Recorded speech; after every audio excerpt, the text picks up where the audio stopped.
Një shoqëri që përballet vazhdimisht me informacion të manipuluar, fillon të dyshoj bashkë në çdo gjë. Dezinformimi është bërë pjesë e një logjike të gjerë ndikimi që operon përtej mediave dhe përtej kufive të shtetit.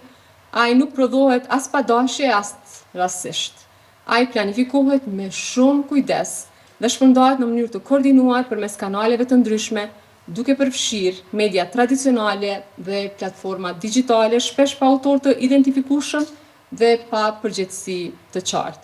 Në këtë kontekst, hapësira informative nuk mund të trajtohet më si një dimension neutral i komunikimit publik. Ajo është bërë hapësirë ku ndërhyhet në vazhdimsi, ndërhyhet në perceptim, në besim, ndërhyhet në mënyrën se si qytetarët e kuptojnë realitetin politik dhe atë institucional.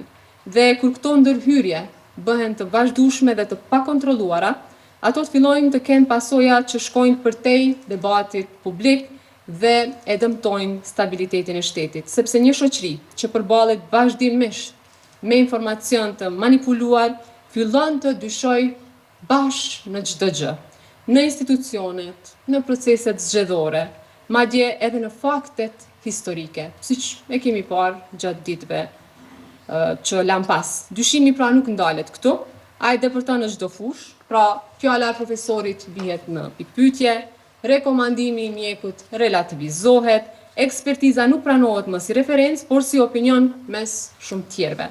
Pra çdo zë trajtohet si i barabartë pavarësisht përgjegjësisë apo kompetencës.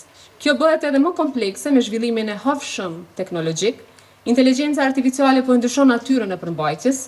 Ajo mundson prodhim masiv të materialeve që duken autentike, por nuk janë. E bën më të lehtë imitimin, më të shpejtë shpërndarjen dhe shumë më të vështirë verifikimin.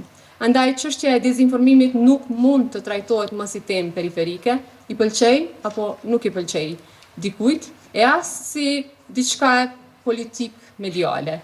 Ajo është pjesë e arkitekturës së sigurisë dhe si e tillë kërkon jo vetëm vëmendje, por edhe kapacitet real për veprim.